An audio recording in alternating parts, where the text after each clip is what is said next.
Olá, pessoal, boa tarde. Estamos ao vivo agora. Nós vamos dar uma enrolada aqui, aguardando as pessoas entrarem também, né? Porque está prometido para as 4 horas da tarde. Quem for entrando aí, se puder colocar, quem já tiver também na sala, quem puder colocar de onde vocês estão entrando, então de que cidade vocês estão entrando, seria legal. Esperar um pouquinho aqui, né, Thiago? Sim, vamos aguardar. Boa tarde a todos. Já que a gente está em quarentena, acho que a gente tem bastante tempo para aguardar o pessoal chegar. Sem dúvida, Marcelo.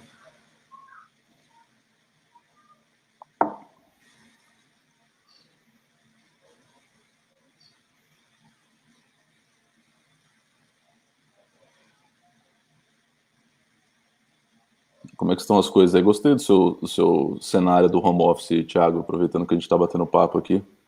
Tem umas plantas também. Acho que todo mundo fez um bunker tecnológico em casa, né? Eu fiz o meu aqui na varanda para dar uma refrescada. Eu estava vendo esses dias que era a competição de quem tinha a biblioteca mais bonita. Isso tem acontecido. Aliás, eu tenho só um comentário, eu tenho visto algumas notícias sobre empresas até divertindo colaboradores empregados a respeito disso, sabia? Ah, é? Achei inusitado isso, de a pessoa fazer reunião de pijama, Sei. utilização dos equipamentos da empresa para fins pessoais, família. É Sei. tudo parte de uma adaptação, né, que essa situação tem nos levado. É verdade, é verdade. E eu acho que a gente tem que levar de boa também, né? Eu tenho falado sempre que, como eu tenho 2 filhas pequenas, então elas vão entrar em algum momento no áudio, vão entrar em algum momento no call, e todo mundo tem, né? Então vai entrar a obra do vizinho, vai entrar o cachorro, vai entrar... Enfim, é o que a gente faz o máximo, mas tem que todo mundo também ter um pouco de empatia nesse momento, né? Com certeza, né? Um momento de... Se não tiver empatia agora, não é verdade, Marcelo? É verdade, tem que ter. Ó, gente de Custódia, Pernambuco, São Paulo, Porto Alegre, Frutal, Minas Gerais. Nossa, eu conheço bastante Frutal. Ia para lá, perto da cidade do meu pai. Cianorte, Paraná, Campina Grande, São Paulo, Florianópolis, Recife, Foz do Iguaçu. Focus Network, bem legal, empresa cliente nossa já há bastante tempo no convênio. Rio de Janeiro, São Paulo, Itapevi. Qual a duração do evento, Viviane? Vai durar uns 40 minutos. A gente pretende ter aqui, bater um papo por uns 30 minutos, e depois a gente vai ter mais aí uns 10 a 15 minutos de pergunta. Joinville, Caxias, Canoas, bastante, Brasil inteiro, hein, Thiago? Brasil inteiro. Que legal. Alguns bons amigos aqui prestigiando. New York City, Nova Odessa, Itajaí, até internacional. Acho que é a primeira vez que eu tenho gente internacional nos webinars do convênio. Vilhena, Roraima, que legal. Muito bom, pessoal. Vamos começar então, né, Thiago, para não atrasar quem chegou no horário aqui. Sim. Pessoal, muito bem-vindos. Boa tarde a todos que estão aqui. Esse é um momento, obviamente, muito difícil, um momento de muita incerteza.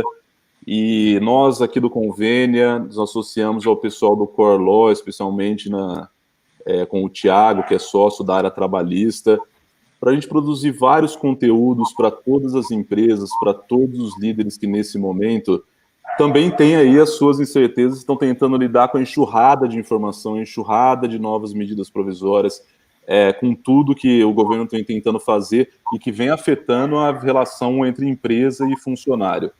Então, o objetivo desse webinar é da gente discutir muito das medidas que já estão valendo.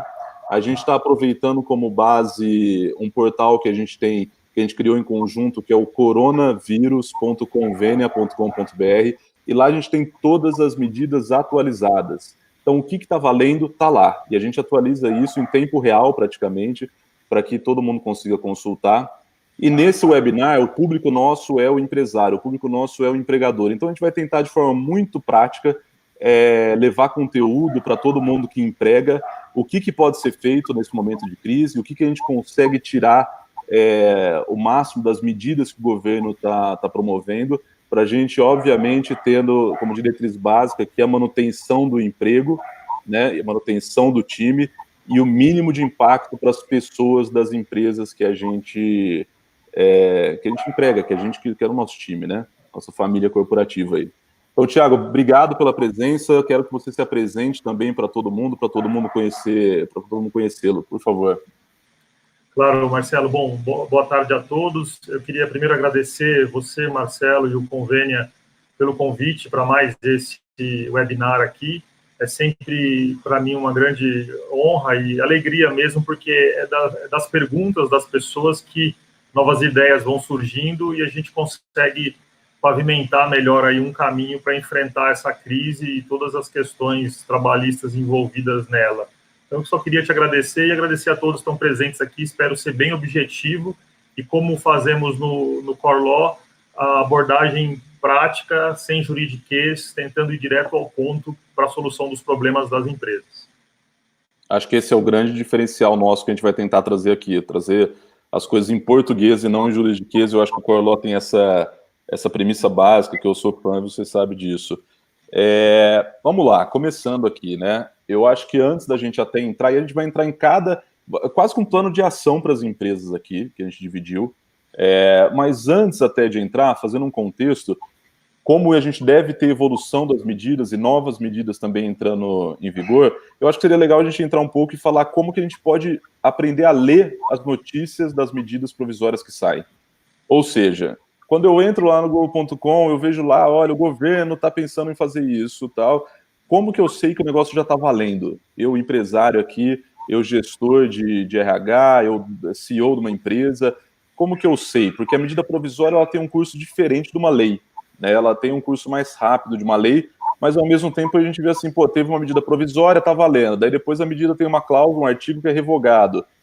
Então, se você pudesse falar um pouco assim, só para a gente aprender a ler as notícias, quando que o negócio passa a valer e quando que o negócio não está valendo ainda? Eu acho que essa colocação inicial é mesmo uma base importante. A partir daí a gente pode começar, como você falou muito bem, Marcelo, como ler as notícias, né? A medida provisória é um ato do presidente da República, né, todos sabem, e existe um prazo para ser apreciada, analisada e convertida ou não em lei. Então, essa é uma questão muito básica de direito, que é importante nesse momento, na medida em que nem todos os dispositivos que nós temos na medida provisória agora, né, atual, de 936, pode ser que o Congresso, alguma dessas medidas, eles entendam inoportuna e façam uma nova redação. Honestamente, eu acho, né, é uma questão muito pessoal de quem está acompanhando esse processo todo muito de perto, a esse procedimento legislativo e as medidas do governo, eu acho muito difícil que nós tenhamos uma conversão aqui em lei de forma diversa da que foi apresentada na MP. Por quê? Porque o governo vem, há 15 dias pelo menos, costurando politicamente uma série de acordos, né, e costurando uma redação mais apropriada.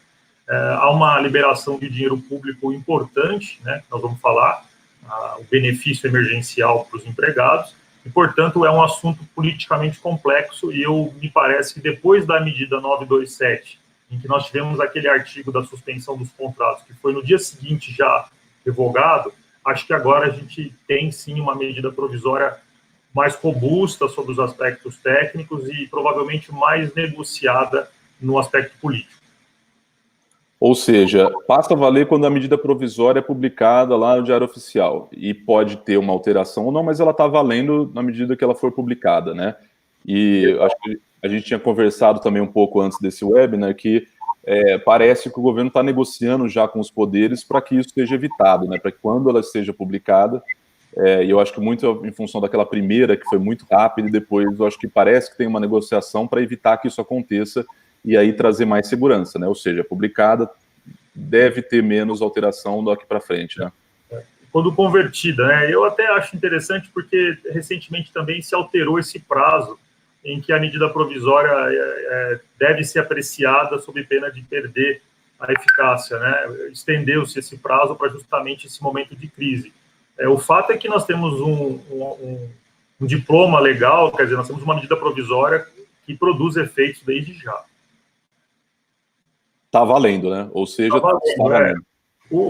A própria medida provisória estabelece uma série de normativas, né? Então, instruções que nós provavelmente teremos para operacionalizar as medidas aqui propostas, né? Apresentadas, mas a vigência de validade a partir de agora, e nesses próximos dias, creio que nós teremos todas essas medidas infralegais, medidas mais práticas, publicadas pelo governo.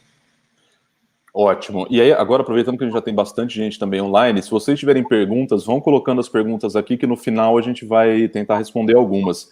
Então, fiquem à vontade para ir colocando aqui nos comentários, que a gente tem uma equipe que está separando as perguntas para a gente responder. Uma outra questão, antes da gente entrar nas medidas em si, é a questão do timing, né, que a gente tinha discutido, que é uma questão que está sendo bastante levantada e bastante importante. Eu, como empresário, eu olho, então, as medidas que a gente vai comentar aqui depois. Eu preciso decidir agora? Então, esse ponto é importante e hoje de manhã, desde cedo, conversando com vários clientes, sempre surge essa questão, né? Por exemplo, clientes que já estão trabalhando em negociações coletivas numa posição já até avançada para reduzir salário e jornada, um exemplo. Então, agora há uma certa forma, um receio, né? Bom, se eu adotar o acordo que eu já vinha fazendo, ou o acordo que eu já fiz, acordos coletivos, o que acontece com a medida provisória? Eu não posso me utilizar, né, das ferramentas que a medida provisória trouxe? É uma questão de time, né, de organizar esse plano de ação nas empresas. O que a medida traz é que, durante o período de calamidade, os dispositivos da medida estarão dispostos aos empresários. Então, eu penso que hoje nós temos uma definição de que o estado de calamidade vai até 31 de dezembro deste ano. Evidentemente, todos esperamos que isso não aconteça e que a situação se normalize e esse estado de calamidade seja cancelado. Mas na posição atual, pela medida provisória e pelo decreto do Congresso, nós podemos adotar as medidas aqui previstas até o final do estado de calamidade.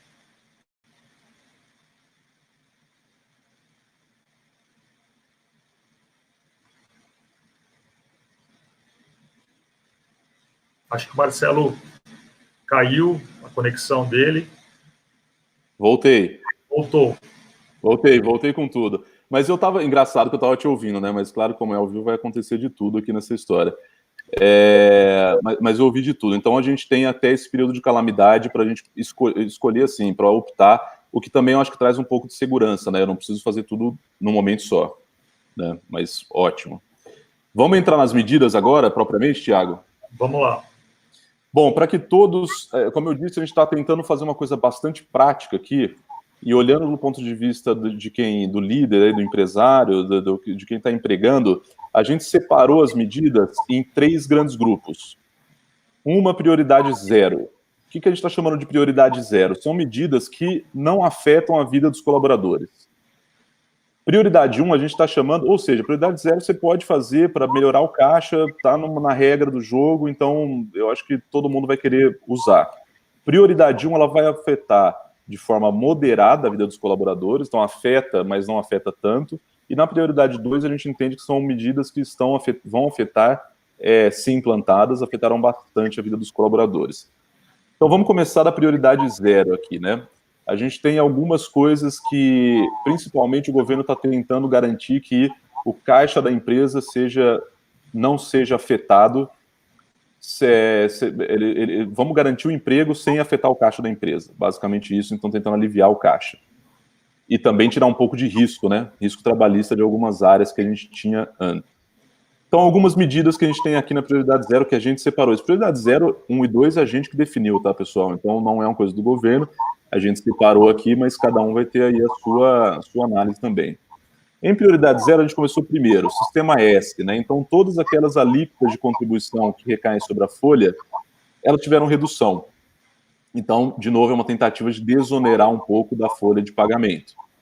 Parte do teletrabalho, que antes era preciso uma alteração do contrato de trabalho, né? Então, isso veio, inclusive, na última reforma da trabalhista, né, que precisava de uma alteração, foi permitido o teletrabalho, mas com uma alteração do contrato. Nessa medida provisória, a gente então tem a possibilidade de fazer o teletrabalho sem alterar o contrato e mais do que isso, com aviso prévio pequeno aqui, de 48 horas, a gente solicita que todo mundo volte a trabalhar no escritório. Eu acho que também é uma outra grande mudança aí para todo mundo que acha que vai ter passivo, porque ninguém está no escritório, não vai ter o exame ocupacional, então acho que é uma outra medida. Algum comentário aqui, Thiago? Não, acho que aqui está muito claro, e só o teletrabalho, eu acho que, evidentemente, já boa parte aí já consta desde a MP 927, a ideia foi acelerar essa possibilidade de colocar todos em teletrabalho em razão da medida de quarentena. O que é importante lembrar é que, apesar de não alterar o contrato, a própria medida provisória dá o prazo de 30 dias para que as empresas, entre aspas, digamos assim, regularize, né, a situação, e especialmente no tocante ao uso de equipamentos, o computador. Eu recomendo muito a celebrar um termo em que haja, né, definição dessas regras, né, o custo da internet. Tem empresas que subsidiam em parte. É um momento difícil, porque também há um incremento desses custos na casa de todos estão com seus filhos, né, com a sua família. Então, acho que é importante só regulamentar isso em 30 dias da data. Então, é importante que a gente está entrando em abril, e normalmente a quarentena e a coisa começou a ficar mais forte a partir do dia 16 de março, né? Então, a gente já deve ter aí pelo menos 15 dias, 10 dias de quarentena de muita gente. E saúde e segurança, acho que todas as regras precisam ser respeitadas. A MP agora, 936, fortaleceu esse aspecto. Aí é só uma questão de operação, né? É difícil fazer os exames, cumprir essa parte dos exames periódicos e tudo num cenário de quarentena. Foi só isso que trouxe, por isso que a prioridade é zero mesmo. Boa. Ainda nesse grupo de prioridade zero, eu acho que a que mais afeta o caixa das empresas, na minha visão aqui como empreendedor, como empresário, eu acho que dessas linhas mais que menos afeta o funcionário, eu acho que é esse diferimento do FGTS mensal.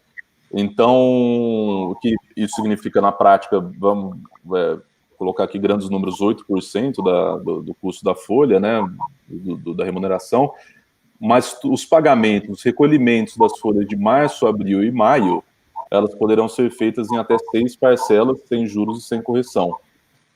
Isso a partir de julho, ou seja, esse é um grande dinheiro que está saindo, que sairia do caixa das empresas, né? É um financiamento aqui de graça que o governo está permitindo que as empresas façam em cima do FGTS. Tem uma opção de pagamento também, não é, Thiago? As empresas podem optar em pagar em julho ou parcelado. Para quem tiver interesse, acho que vale a pena ler a medida provisória, porque tem as opções lá de parcelamento, né?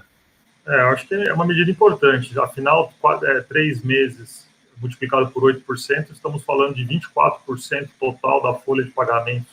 Isso é um valor relevante no momento desse de crise, né? Depois parcelado a partir de julho. É importante só aquela data de manifestar, né, informar quais são os valores que estão sendo postergados, porque se a empresa não mantiver essas informações via os sistemas e social e tudo, elas não poderão depois pagar sem a penalidade da multa e juros. Então, as obrigações acessórias são mantidas e o recolhimento é postergado. Perfeito, perfeito. Assim, tudo que a gente está falando aqui, a gente está falando de uma forma mais direta possível, mas claro que depois com quem processa a folha de vocês, os consultores trabalhistas, entra no detalhe das medidas que forem interessar, né? A gente está falando aqui em gerais, mas isso é importante que o cálculo continue sendo feito, a gente precisa reportar ainda para o E-Social, só não faz o pagamento e depois tem uma medida lá, uma forma de fazer isso, né? Vamos lá agora para a prioridade 1. Então, assim, essas prioridade 0, de novo, não afeta a vida, a remuneração do colaborador. Por que a gente fez essas prioridades? Porque, ao nosso entender, as empresas devem priorizar agora manter todos os trabalhadores ganhando o que já ganhavam, porque isso vai impactar no crescimento econômico depois, na retomada da economia. Então, quanto mais a gente conseguir evitar desemprego agora, claro que primeiro pelo conforto social, que é super importante nesse momento, mas também até para o benefício do próprio negócio daqui 3, 4 meses, né, quando a gente estiver retomando. Então, prioridade 0 não afeta o colaborador. Prioridade 1. Primeiro item, eu consolidei aqui todos os itens que falavam de férias, tiveram algumas mudanças, né, que não necessariamente afetam remuneração, mas principalmente, talvez, em relação ao prazo de pagamento das férias, né. Eu acho que tiver uma primeira mudança grande em relação à concessão das férias.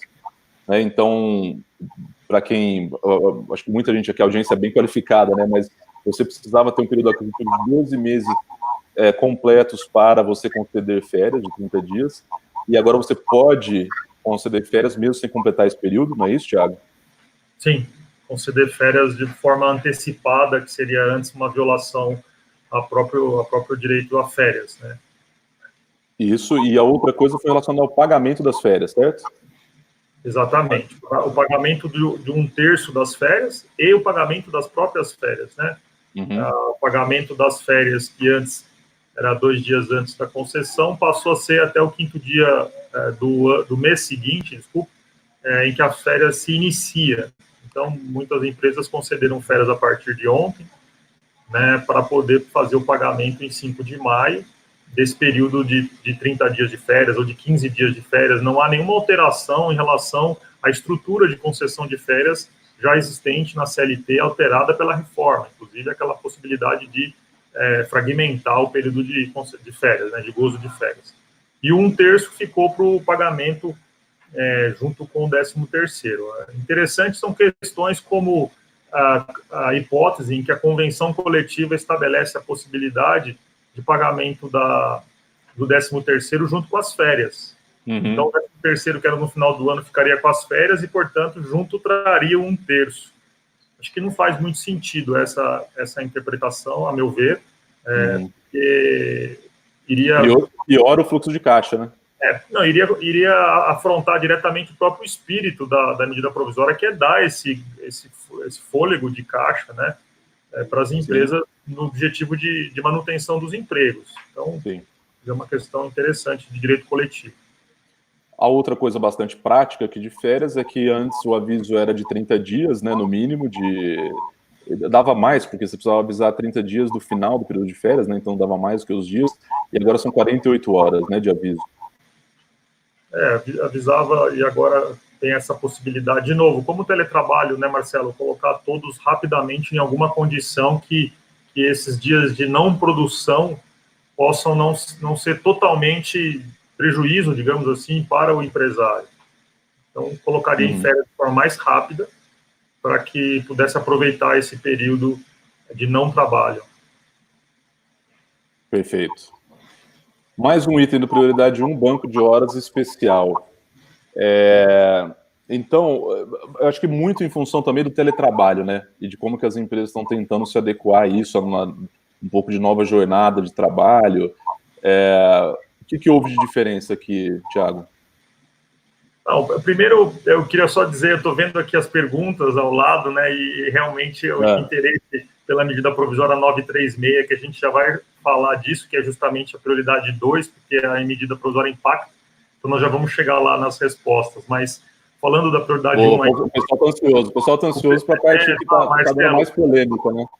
Está chovendo pergunta da MP, vamos enfrentá-las. Bom, o banco de horas, realmente, a meu ver, como você propõe, né, que eu acho de forma muito inteligente essa questão das prioridades, nós temos já, desde da reforma trabalhista, uma boa oportunidade de se estabelecer, de se implantar um regime de banco de horas, né, com a possibilidade de compensação em 6 meses, ou anual, com negociação coletiva, e agora o governo, nesse momento de crise, trouxe um dado muito importante, porque um questionamento, um aspecto delicado do banco de horas sempre foi o banco de horas negativo, a possibilidade ou não do trabalhador gozar vários dias de folga compensatória e isso ser lançado a débito no banco de horas e depois realizar a hora extra. Isso é uma questão questionável, né?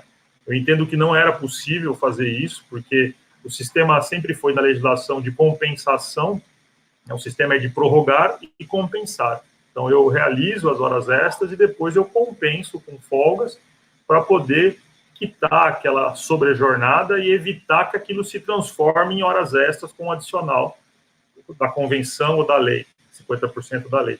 Então, esse era o sistema. Agora, a estrutura do banco de horas pela MP, nesse momento de crise, e aí, repito, neste momento apenas de crise, é uma estrutura de 18 meses para compensar, não é? Compensar as horas não trabalhadas. Que o momento 18 meses após o período de calamidade, né? Que é aquilo que a gente estava falando no começo. Pode ser 18 meses a partir de dezembro, né? Exato, mas a força de trabalho, as pessoas, na realidade, não estão realizando horas extras, elas estão numa condição potencialmente de não trabalho. Uhum. Então, é realmente levar esses bancos de horas a um débito, para que depois possa, esse período de folga, digamos assim, quando a pessoa realmente, e a MP é muito forte nisso, quando não há trabalho, né? Não dá para lançar banco de horas negativa aquela pessoa que está em casa e está trabalhando, mandando e-mail. Aí é outra condição. Quando suspender o trabalho, essas horas são lançadas a débito no banco de horas e depois terá esse prazo de 18 meses depois da calamidade passar para compensar com horas extras. Lembrando sempre dos limites legais que permanecem de 2 horas extras por dia. Ou seja, houve uma flexibilização dessa história de banco de horas, né, para permitir esse encaixe das horas depois sejam maiores ou menores aqui durante esse período, né? Que seria impossível compensar num curto período de 6 meses ou até de um ano, com negociação coletiva, a quantidade de horas que as pessoas podem não estar trabalhando no momento de crise. Até porque ninguém sabe quanto vai ser ainda, né? A medida provisória está sendo feita no momento que a gente não sabe quando que será o fim dessa história. Verdade. Outra coisa importante que eu acho que você tocou por cima aqui, até aproveitando das perguntas, é que tem muita coisa que vai depender de convenção coletiva, do acordo coletivo, de cada caso, né? Como que a empresa faz a formalização. Então, assim, obviamente que a gente vai tentar comentar aqui os casos mais genéricos, mas caso a caso se tiver um caso mais complexo, a gente vai ter que entrar no detalhe, né? Não vai ter jeito. Em direito do trabalho, todas as respostas possíveis são baseadas na Constituição, na legislação infraconstitucional e depois nas normas coletivas. Não há como nós não estamos aqui dando, né, opinião a respeito de casos concretos, mas tentando debater um pouco em tese o que temos de novidades aí. E sempre a análise da convenção é imprescindível. Perfeito, perfeito. Chegamos então, acho que na parte mais polêmica, que eu acho que estava todo mundo mais ansioso para saber pelas perguntas, que é a prioridade 2. Por que prioridade 2? Novamente, está aqui até destacado em vermelho, porque ao nosso ver, essas medidas afetam de fato a vida do colaborador. Elas têm impacto em algum momento aí na remuneração, que tem impacto aí em cascata depois na economia. Suspensão do contrato de trabalho, né? A primeira coisa que eu separei aqui, já da medida da MP 936. Primeira coisa aqui é a história da redução da jornada, e daí o governo paga 25%, 50% ou 70% do valor mensal. Muita gente falou assim, não, então vai pagar o salário, ele reembolsa a parte do salário que a empresa, que não é isso, né? É um 70% do seguro-desemprego que o colaborador teria direito caso estivesse desempregado. Depois o Thiago vai comentar em detalhes essa história. É importante também que a empresa, que se ela não cumprir depois, se ela mandar o colaborador embora, ela vai pagar uma multa sobre isso. Então, obviamente, o governo está forçando que as empresas mantenham esses trabalhadores, e por isso do benefício, né? E além disso, também, que a empresa consiga dar algum benefício emergencial sem que isso entre para folha de pagamento, não entre em encargos. Então, conta um pouco desse trecho aqui da suspensão do contrato de trabalho, Thiago. Ok. Bom, pessoal, essa questão da suspensão do contrato vem com muita força na medida provisória, e claro que em razão até do revés que aconteceu daquele outro dispositivo que veio na MP anterior, na 927, depois no dia seguinte, como eu falei no início, foi revogado, né? Lá era simplesmente suspender contrato e suspender salário. E claro, com a realização de um curso e tal, e treinamentos, esse era o espírito daquela disposição. Agora, que não foi à frente, né, nós já temos o artigo 476A da CLT tratando especificamente da questão de curso, a MP fala disso também, mas não é isso que eu queria avançar agora.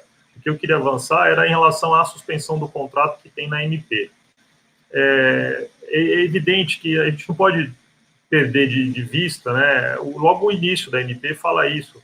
o governo baixou essa normativa toda com o objetivo, primeiro, né, de garantir empregos. Segundo, de manter um nível de atividade produtiva razoável no país, né? E terceiro, a minimizar os impactos sociais de tudo isso que está acontecendo. Então, em grandes linhas, nós temos duas grandes vertentes, a primeira é essa. A primeira vertente, né, o primeiro instrumento que o governo coloca à disposição das empresas é a suspensão do contrato de trabalho. Agora, a suspensão do contrato de trabalho, evidentemente, seria suspender o contrato sem pagamento de salário, tá certo? Mantendo-se todos os benefícios dados ao empregado nesse período. Agora, qual é a contrapartida do lado do governo? É o pagamento do que foi chamado, né, de auxílio, né, de emergencial, benefício, para os empregados poderem ter pelo menos uma renda mínima. E é renda mínima mesmo, porque o cálculo, e isso é importante, porque também acontece isso na redução de salário, jornada, o cálculo desse pagamento não tem referência com o valor referência direta com o valor do salário do empregado, né? O cálculo desse benefício que será pago pelo governo é o valor que a pessoa poderia receber em seguro-desemprego. Então, nós sabemos muito bem que o seguro-desemprego tem lá as suas faixas, então o que eu recomendo, né, o teto é de R$ 1.813,33. Então, esse é o teto da base. Em cima dessa base, nós ainda teremos a aplicação do mesmo percentual, em caso de redução de jornada, mas de suspensão, por exemplo, 100% desse valor. Então, eu resumiria dizendo, olha, o máximo que o governo pode, digamos, amparar o empregado da iniciativa privada que está enquadrado numa hipótese de suspensão, é de 100% de R$ 1.813. Então, é algo realmente importante no momento de crise, mas parcial, né? Parcial. Não vai nunca recompor o valor do salário desses empregados. Por isso que devemos levar em última instância aqui, né? Prioridade 2 é por isso. Vou aproveitar algumas perguntas sobre esse item, Thiago, para a gente já responder. A gente pode fazer a suspensão de contrato só de alguns profissionais? A MP não trata a respeito da necessidade de ser geral a todos os empregados, né? A gente não pode esquecer nunca de um princípio da isonomia, mas eu não vejo como possível, né, que o princípio da isonomia, nesse caso, exija a mesma hipótese para todas as pessoas da empresa. As empresas têm departamentos, área industrial, área de escritório, entrega, vendas, tudo isso tem que trabalhar de uma maneira coordenada que possa fazer sentido suspender contratos de algumas pessoas de um departamento e não suspender de outro departamento. Eu não vejo como a ANP imponha suspender de todos ou que mantenha todos trabalhando. Não há essa previsão. A outra coisa é esse acordo, ele depende do consentimento de empregado e do empregador, é uma pergunta. Eu acho que não depende do consentimento do empregador, né? Eu acho que depende só de uma notificação e um acordo individual, mas ele precisa do consentimento? Eu li umas perguntas nesse sentido, Marcelo. Eu acho que a questão que estão tentando apresentar, e alguns fizeram bem direta essa pergunta, é no sentido do empregado se recusar. Porque quando nós falamos de suspensão do contrato, né, nós estamos falando de um acordo de suspensão do contrato. A MP várias vezes repete essa expressão, inclusive para contar prazos, né, desde quando que a pessoa vai receber esse benefício do governo. A pessoa vai receber exatamente desde o momento em que ela fizer o acordo, desde que avise o governo em 10 dias do acordo. Esse é o que dispõe a medida provisória. Então, um acordo pressupõe que ambas as partes estejam anuindo com aquelas condições, né? Então, o empregado precisa realmente aceitar essa condição, e o empregador vai fazer, a ANP também diz isso, é uma proposta. Então, a ANP diz a data, né? Ele tem 2 dias antes para apresentar a proposta de acordo. Olha, nossa ideia é fazer isto. E aí o empregado, então, vai avaliar, aceita, eventualmente não aceita. Né? A pergunta que tem aqui é em caso de se não aceitar. Bom, se não aceitar, vejo que estaremos, infelizmente, numa hipótese em que o empregador utiliza o poder de decisão, de gerência da sua empresa e pode fazer o desligamento daquela pessoa. A MP está aí para que isso não aconteça. né, e buscando dar ferramentas para evitar, e fortemente nós temos recomendado que há uma série, desde aquela prioridade 0, prioridade 1, há uma série de instrumentos para manutenção da força de trabalho, não é, Marcelo? A pior coisa é recompor time. Exatamente. Recompor time custa muito caro no nosso país. Treinar time mais ainda. Então, é um momento que não é de demissão. Mas exige-se o acordo do empregado. E eu acho também que, assim, tomara que isso aconteça de fato, mas a gente deveria agora agir na máxima da boa-fé todos os lados, né? A empresa deveria usar esse mecanismo somente no caso de necessidade.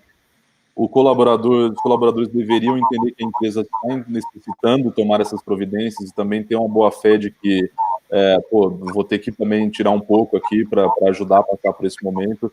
Então, acho que seria muito bom que a gente pensasse no coletivo, que as empresas também não se aproveitassem, né, do oportunismo, e mesmo sem precisar, utilizassem das medidas mais severas, porque daí, quanto mais isso acontecer, menos o colaborador vai também se sentir lesado, né, e se sentir que está sendo prejudicado, que em última instância é isso, pode ocasionar uma demissão, porque a empresa pode não ter condição de pagar salário. E é isso que está sendo tentando mitigar aqui o risco, né? E é claro que há uma questão aí de timing também, de planejamento, né, e um plano de ação agora, com todas essas medidas disponíveis, porque a medida provisória impõe a garantia de emprego para aqueles que vão se utilizar deste benefício emergencial, né? Então, o Estado é um trade aí mesmo. Olha, eu pago um valor, mas você, empresa, se compromete a manter aquele emprego. E você comentou, tá aí no slide, as multas em caso de violação a esse direito de garantia de emprego. Então, é importante planejar bem o prazo do acordo, né? O acordo é de 30 dias, é de 60 dias, em caso de suspensão, que é o máximo 60 dias. Se vai fazer 30 e vai prorrogar, precisa pensar bem se vai fazer individual ou coletivo, né? A legislação tem várias perguntas a respeito disso, como sempre tem, né? Aquela questão do negociado, legislado, a possibilidade de negociar individualmente essa questão, né? Eu tenho conhecimento que algumas associações ligadas a magistrados do trabalho e tal, já se manifestaram no sentido de que não poderia, né, a medida provisória trazer essa negociação de forma individual. Amparado na Constituição, o entendimento de que sempre a negociação em redução de jornada, não é em suspensão, em redução seria necessária a participação sindical. Então, é um momento de também muitas dúvidas, porque eu ouso dizer que todos os advogados trabalhistas que estudam o assunto realmente ficam com essa questão, né?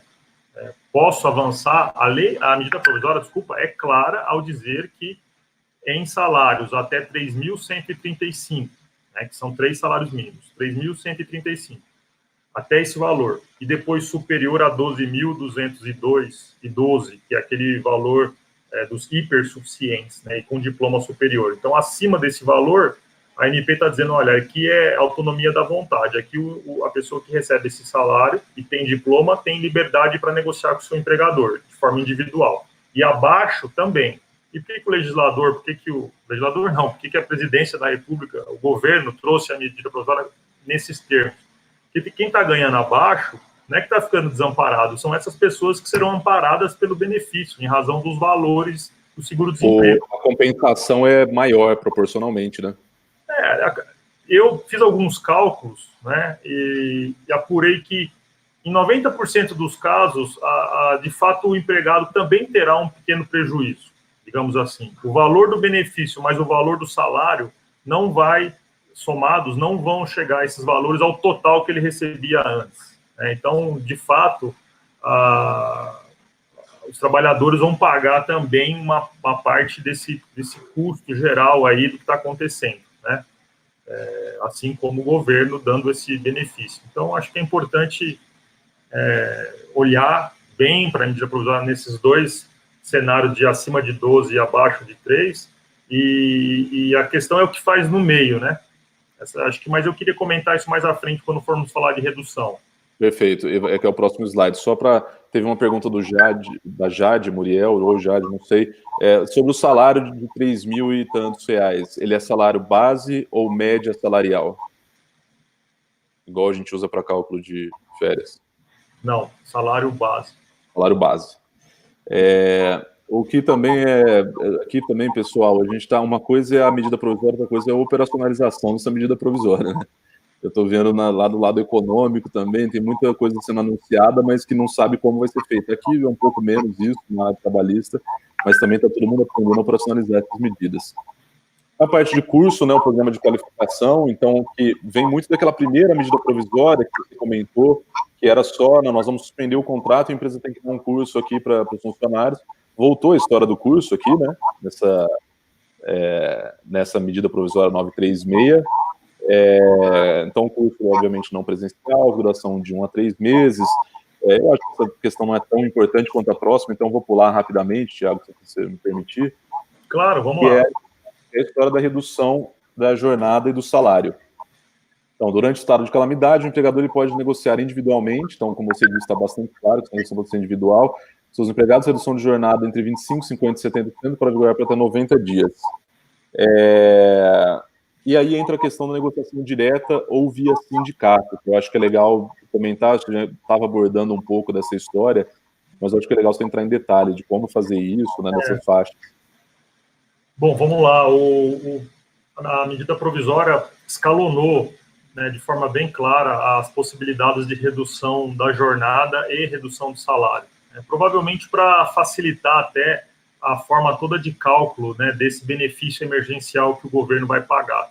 Então, pela medida provisória, o empregador a empresa pode reduzir em 25%, 50% ou 70% a jornada e o salário.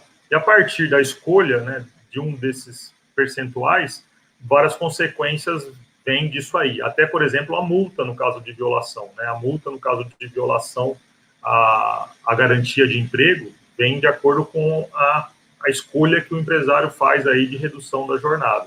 Então, esse, na minha opinião, é um ponto bem importante, refletir com bastante cautela qual é o melhor percentual de redução do trabalho, afinal, isso tem a ver com cadeia produtiva, isso tem a ver com as entregas, né, com vendas, então tem que tomar um pouco de cuidado na seleção aí de qual é o tamanho dessa redução.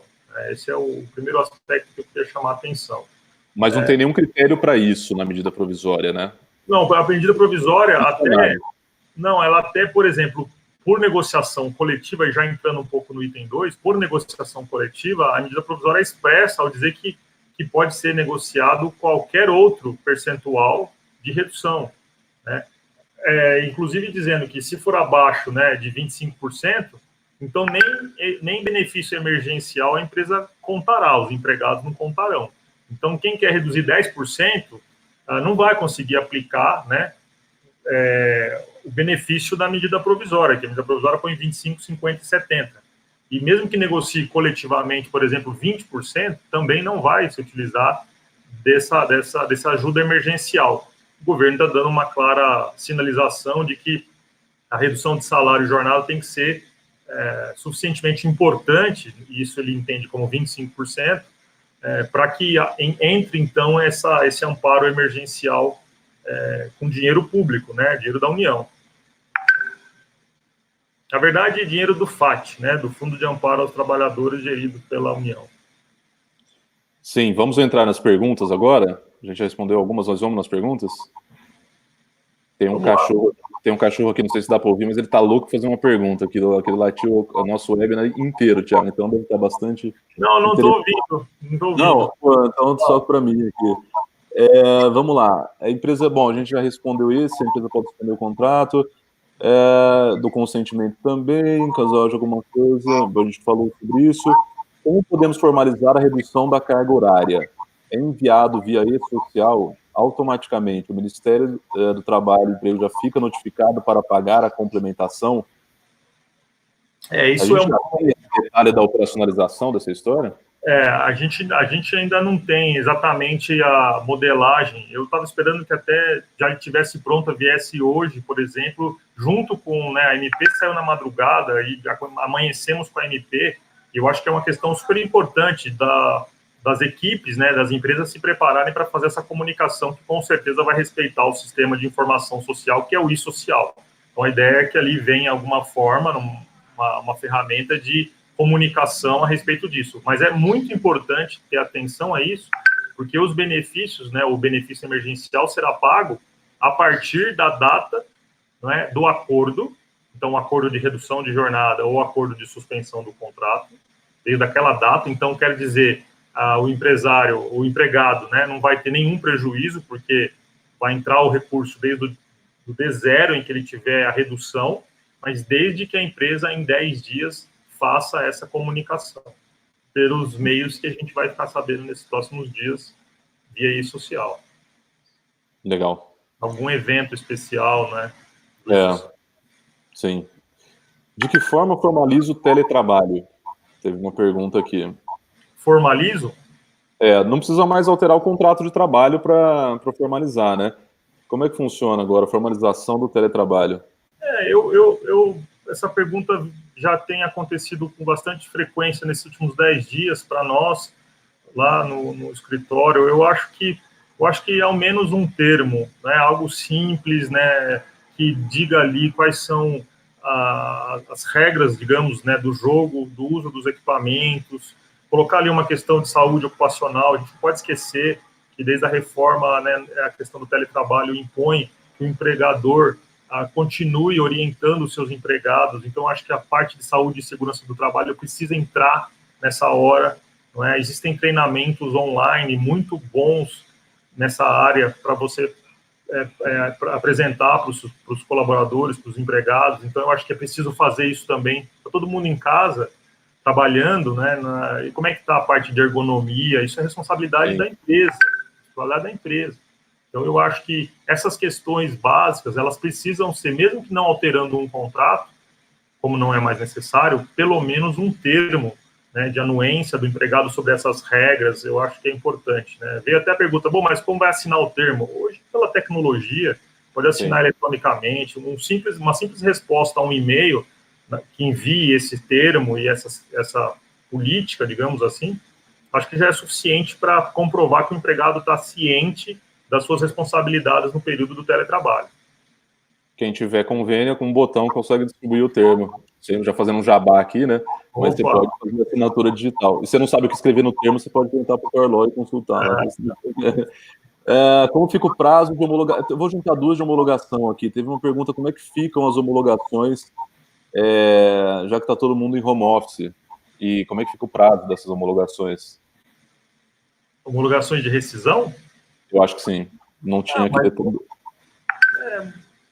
Não tenho visto, né, a realização de homologação, na medida em que a própria reforma não exige, alguns sindicatos continuam pedindo na convenção. A gente tem que ligar no sindicato e ver como eles querem fazer, né? Até deputados e senadores estão aprovando medidas importantes para um país através da internet e tal. Eu tenho certeza que o sindicato pode tentar resolver isso. Eu já vi alguma... Eu vi uma empresa, não vou lembrar o nome agora, mas que faz homologação virtual. E, enfim, tinha uma teoria lá por trás também. Pode surgir um negócio aí, né, nesse momento. No momento da sua... Tabata Antunes, no momento da suspensão do contrato de trabalho ou redução da jornada, tem que fazer anotação em carteira de trabalho? Desculpa, Marcelo, anotação do quê? No modo de suspensão do contrato, ou na redução da jornada e salário, então se eu optar por isso, eu preciso fazer alguma anotação na carteira de trabalho? É recomendado. Eu não sei como está na empresa em relação até a CTPS digital, né? Sabemos, com certeza, de novo, nós teremos aí medidas mais práticas a respeito do e-social. Nós sabemos que já há lá as possibilidades de identificar e informar sobre os afastamentos, né, do empregado. Lá tem um evento próprio. Teremos alguma coisa nesse sentido para poder fazer essa informação ao governo. Aqueles que têm CTPS digital, já não há na anotação no papel, porque aquela informação já fica no banco de dados, né? Já é digital. Mas se for ainda a CTPS física, eu acho importante todas as anotações constarem da CTPS do empregado por disposição legal. A dúvida da Yara, não sei se eu entendi. Vamos lá, funcionários que pedem demissão, devemos antecipar o pagamento do FGTS ou apenas dispensa? É que eu acho que nesse caso o FGTS não pode ser diferido, né? Será que é essa a pergunta? Ela está querendo perguntar, me parece, sobre o FGTS rescisório, né? Acho que a medida informa a respeito disso, né? Que no FGTS rescisório vai antecipar para a data daquela rescisão, o recolhimento. Inclusive recolhendo dos períodos dos meses anteriores, desde esse momento que a gente está hoje. Então, vamos supor que demitam em maio, vai ficar esse FGTS de março, de abril, e vai recolher tudo no rescisório, caso aquele colaborador venha a ser demitido. Antecipa, não joga lá para frente em julho. Está na medida provisória. Mesmo que o colaborador pedir demissão, não foi demissão da empresa. Pergunta, pedido de demissão. Isso.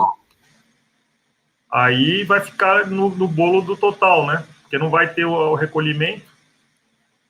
Essa é uma boa pergunta operacional de RH que eu não teria condição de responder assim, cravando, sendo bem honesto com vocês. Mas eu entendi. Se fosse jogar seguro, manteria na condição anterior à medida provisória, né? Se fosse e porque não há o recolhimento, né? Quando há o rescisório, o recolhimento está claro na medida provisória, mas de fato eu estou procurando uma pergunta que passou aqui, muito interessante, queria compartilhar com todos.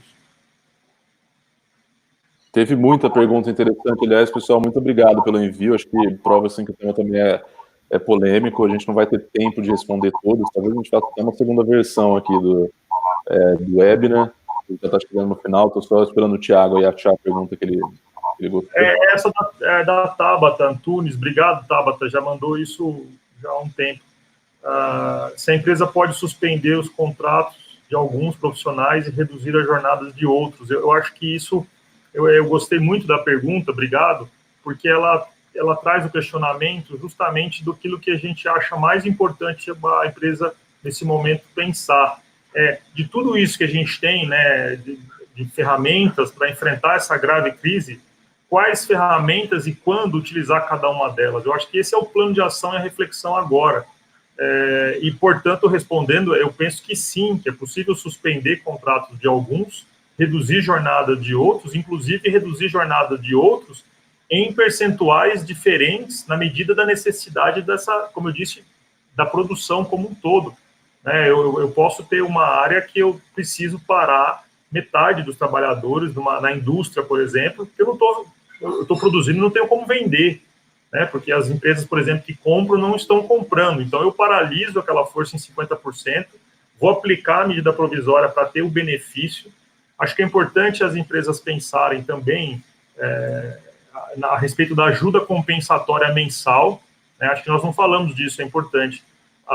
O pagamento que o empresário pode fazer ao empregado que esteja nesse período de redução de salário ou de suspensão, para fortalecer os recursos desse empregado, né? Realmente é uma ajuda compensatória mensal que, pela legislação, pela MP, e aí vem outra discussão muito grande a respeito da possibilidade de autuações fiscais, né, no futuro, como vai ficar isso no futuro em relação ao INSS, porque a ajuda compensatória mensal não é base para verbas trabalhistas, não paga INSS, não paga imposto de renda do empregado e ainda pode-se excluir o valor dessa ajuda na apuração, excluir do lucro líquido da empresa para apuração do imposto de renda da pessoa jurídica, lá no lucro, tem lucro real.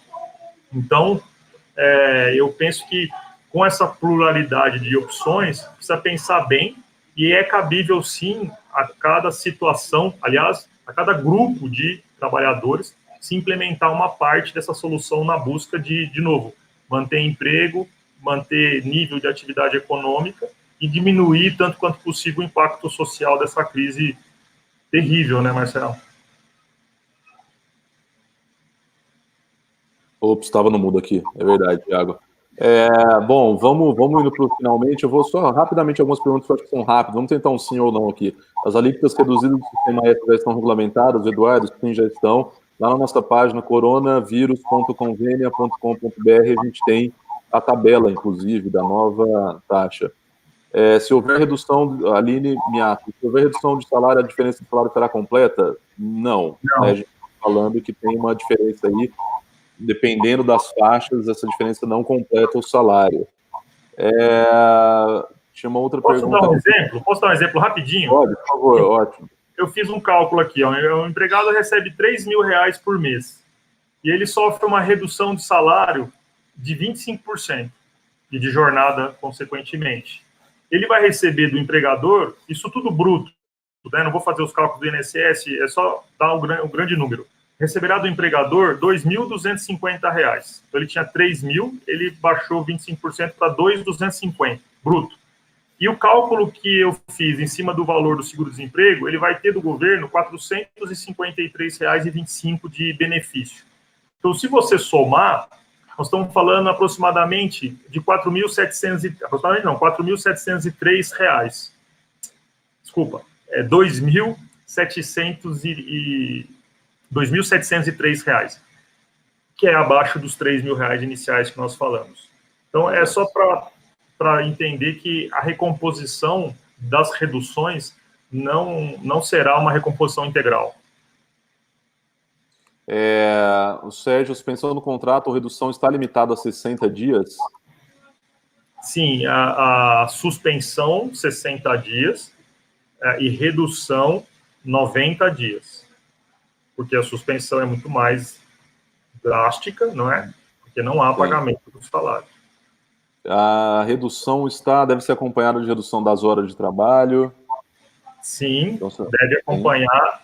Uma pergunta interessante é que eu faço uma redução de 25% de salário, não é? Ou de 20%, e aí não utilizarei os benefícios da NP, mas reduz a jornada em percentual maior. Eu posso fazer, obviamente, pró empregado, mantendo o valor do salário, eu posso reduzir jornada em percentual maior. Boa. Bom, Thiago, vamos partir no final, porque senão a gente vai ficar respondendo aqui, acho que dá para ficar mais 3 horas, né? Para quem tiver e quiser contratar o serviço lá, que tiver um caso mais complexo, uma empresa maior, como é que eles te acham aí nesse período de quarentena? Como que você sugere que eles entrem em contato contigo?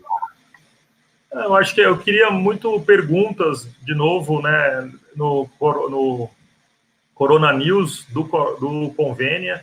Eu acho Beleza. Que eu queria convidar todos para visitar a página do Convênia, Corona News, que tem uma atualização, acho que ali diz muita coisa, não é?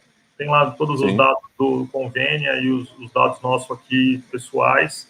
E eu acho que o que a gente mais quer fazer hoje aqui realmente é discutir sobre essas múltiplas possibilidades e questões muito complicadas, como essa da negociação coletiva versus individual, e fazer, portanto, negociação individual para reduzir jornada, mesmo de empregados que ganham, por exemplo, acima de R$3.000, 3.135, né? A ANP diz que não pode fazer a negociação individual, exceto para reduzir 25% do salário. Então, ela permite a redução individual em 25%, né? Talvez lá, olhando para aquele dispositivo 486 da CLT que fala de 25%, mas eu acho que tem muitas questões, o que eu queria mais era ouvir de todos as dúvidas e a gente ir trocando essas experiências. Marcelo, queria...